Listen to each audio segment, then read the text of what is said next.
to open the meeting. Councillor Loftus, Councillor Lachance. Moved by Councillor Loftus and seconded by Councillor Lachance, be it resolved that the Committee of Adjustment meeting of January 21, 2025 be opened at 6 p.m. All those in favor? Carried. We would like to begin by acknowledging that we are in Robinson-Huron Treaty Territory, and the land on which we gather is the traditional territory of the Atikameksheng Anishinaabe. We also wish to recognize our neighboring community of Dokis First Nation. While we meet today, we would like to take a moment to acknowledge the importance of the lands we each call home. We do this to reaffirm our commitment and responsibility in improving relationships between nations and to improving our own understanding of local Indigenous people and their culture. Can I have a mover and a seconder to adopt the agenda? Councillor Laframboise, Councillor Lachance. Moved by Councillor Laframboise and seconded by Councillor Lachance, be it resolved that the agenda for the Committee of Adjustment meeting held January 21, 2025 be adopted as presented. All those in favor? Carried. Disclosure of pecuniary interest. None, Your Worship. Councillor Loftus. None, Your Worship. Councillor Lachance. None, Your Worship. None for myself. Can I have a mover and a seconder to adopt the minutes? Councillor Loftus and Councillor Laframboise. Moved by Councillor Loftus and seconded by Councillor Laframboise, be it resolved that the Committee of Adjustment hereby adopts the minutes of the Committee of Adjustment meeting held June 18, 2024. All those in favor? Carried.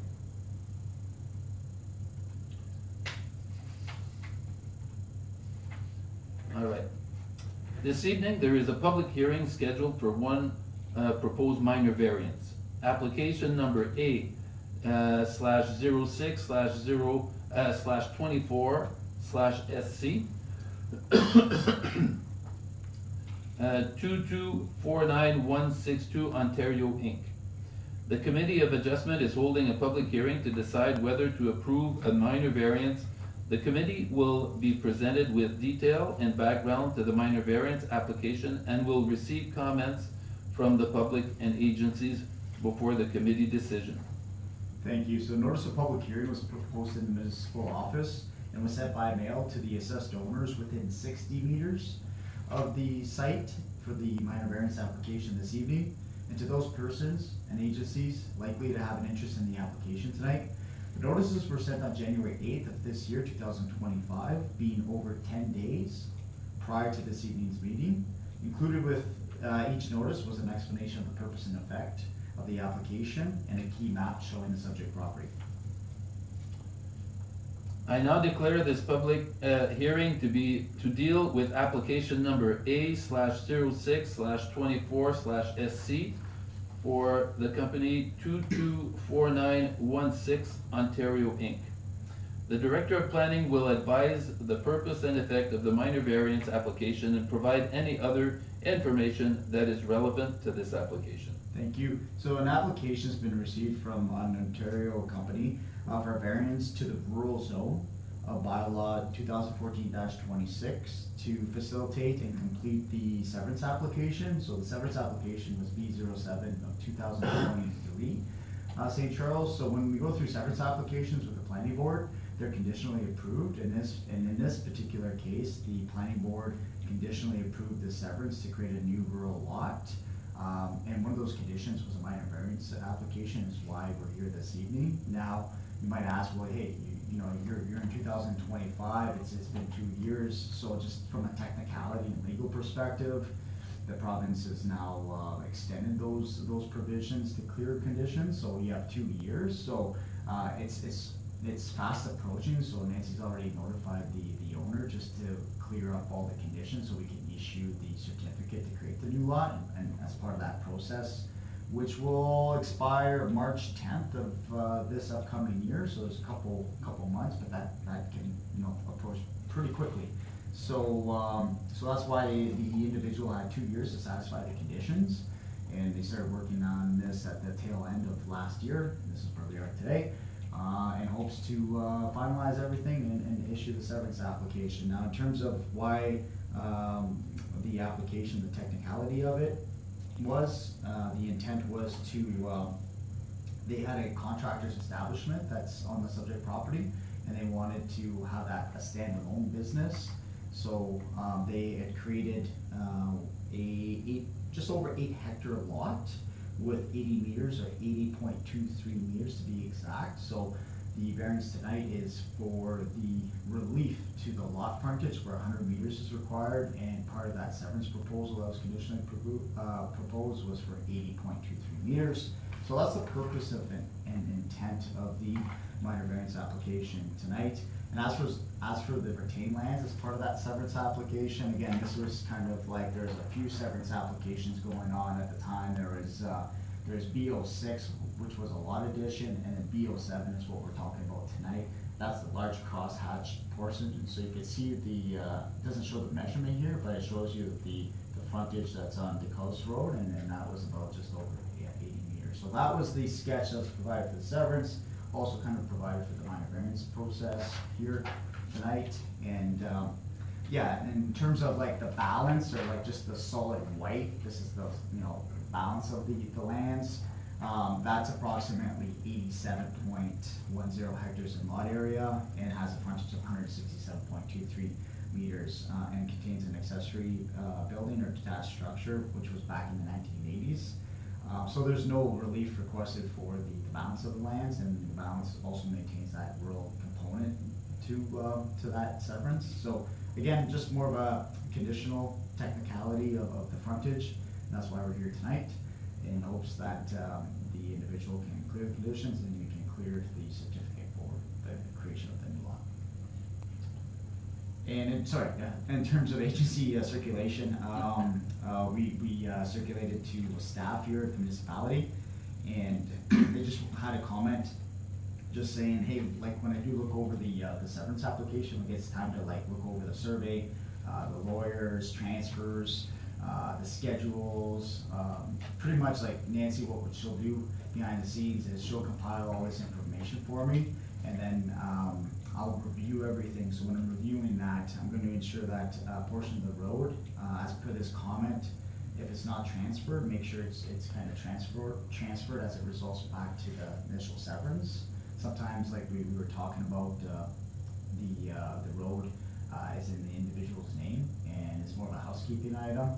So that's the purpose and intent of that comment. So I'll keep an eye out when I do get to see the survey, and we may have an additional transfer scheduled to the municipality from the owner to municipality of St. Charles to transfer that road allowance over. And in terms of chief building official, no issues. Fire department, no issues. Public works superintendent, no issues. And we didn't receive any phone calls from the public in the area, so there's no concerns or objections through this process. And other than that, the variance can be supported from a planning perspective this evening. Thank you very much. I would imagine that the applicant doesn't have anything that they have left to be read? No? Are there any questions or comment from committee members? None for myself. Councillor Loftus? None for myself. Councillor Deschamps? Just a couple quick questions. I do remember going through this before. First, the property to the east, is that not the same owner? With respect to like the balance of the lands? No, to the east. To here? East. Oh, sorry, to the east? Yeah. I'm not sure. I didn't further investigate that. I'm pretty sure that that's also his property, and if it is the case, I believe that if he wants to be zoned rural, we should be able to get the rest of his frontage there. I know there'd be another severance, but I know last time we went through this, it wasn't to get that zoning for rural, it was for adding property to the home lot, or like you said, enlarging where his house was, which was adding the B06. That's correct. So that's one thing, and the other thing is, if it's commercial, like it's commercial use, like I don't know, it's a garage for working on his equipment and stuff. So is that another route that could be looked at, like Yeah, no, it's so two things. One through you, sorry.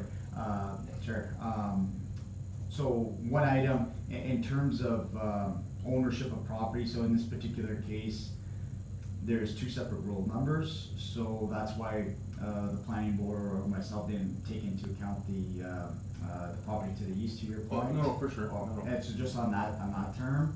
Now, in terms of the use of the property, there's heavy equipment there, it's a business operational, to your point, so now so to break that down, the zone would be rural, and it wouldn't be commercial.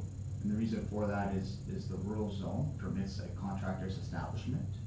So from a land use perspective, it conforms with the definition of a contractor's establishment. Now, I think where you're going with your question. The road frontage not being enough Yeah. to be rural, could we go commercial? Okay. To go commercial, so that would be inappropriate, as professionally speaking, to have, for the intent of that land to be changed from rural to commercial. And the reason for that is again, it goes back on the permitted uses of what's, what people have rights to do within certain zones, but from a tax perspective, so this is where like things get a little, like I see where you're going with the question, so it's more of a tax question than more of a land use matter, because the land use, you have a right to do contractors establishment in rural, which is a business operation. So that's a zoning perspective. Now, from an impact perspective, impact is not going to really care about the zone. Impact's going to care about the assessment and the operation, which will be more on a commercial basis. So when impact comes in, they'll assess the property, say maybe 100% commercial operation, and they'll send that information to the municipality, and the municipality will then, we'll look at their different classifications, like residential, commercial, tax, etc. And what they'll do is they'll align those two. So they'll align the assessment with the tax rate, and the tax rate could be, for example, could be commercial from the municipality's perspective. So that individual will be getting taxed a commercial rate based on the assessment of impact, even though the land use is rural. That's how that system works. Do you think it's worth it? Like, I know at one point that property was all owned by the same person. I'm not sure if it's still, This is the neighboring lot, Yeah. I mean? I have no idea. It's difficult to say with the number of companies and individual owners whether it's.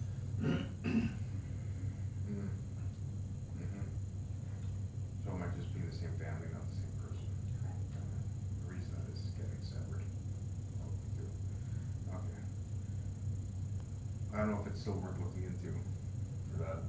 I know it's always beneficial to try to keep the frontage if at all possible, and if the property next door is under the same, I guess.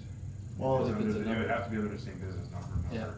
Yeah, through you, Chair, just advise, to maybe stay, like, just focus on this application and focus in the sense of like the decision the planning board's already made in terms of the severance application. Severance has been approved conditionally, so I just wanna make clear the emphasis and the importance of this decision from committee tonight is in principle, it's been approved conditionally, so this should be, it shouldn't hold anything up, to be quite honest with everybody, based on the actions of the planning board.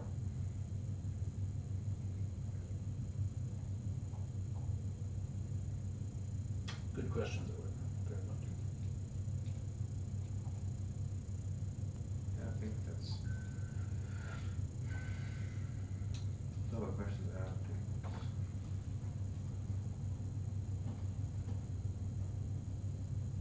Any more questions, Councilor Lachance? No, You're good. So therefore, if I understand correctly, what you said is regardless of whether it's rural, if impact comes in, assesses it as commercial, then the municipality will issue taxes based on the commercial. That's how the system, that's how the system is set in place, Okay. in terms of just. So this decision is not gonna impact. Yeah, zones across all municipalities have, sometimes they do have some impact, sometimes they don't.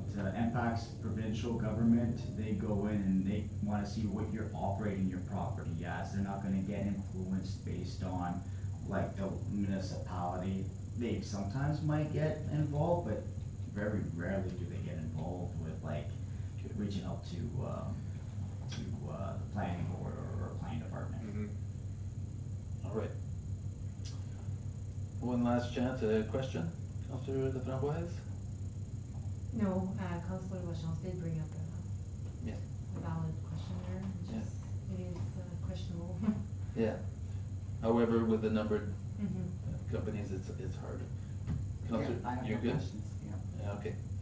Therefore, yes, So, I am checking while we're here, and no, it is not the same board. okay. Is it different ownership, Tam? Different, It is. All right. different family company. Yeah, I could remember, I remember it sold one side, I didn't remember, I know the other side is sold now, so it was part of it. All right. So therefore, if there are no further questions, this public hearing to be concluded is now in the order. So now can I have a mover and a seconder for the resolution? Councilor Loftus, Councilor Laframboise? Moved by Councillor Loftus and seconded by Councillor Laframboise, be it resolved that application A/06/24/SC by 2249162 Ontario Inc. be approved and that the necessary notice of decision be prepared. So all those in favor? Carried.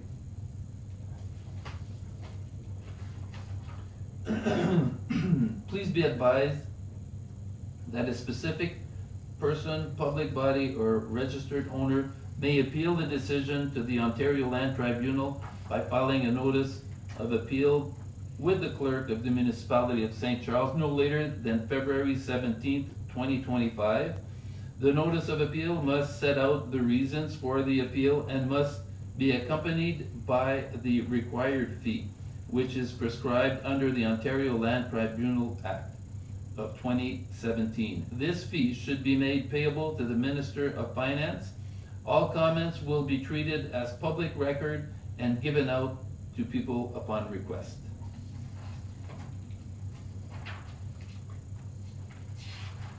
Can I have a mover and a seconder to adjourn? Councilor Loftus, Councilor Lachance? Moved by Councillor Loftus and seconded by Councillor Lachance, be it resolved that the Committee of Adjustment meeting held January 21, 2025, be adjourned at 6:18 PM. All those in favor? Carried. Meeting is adjourned.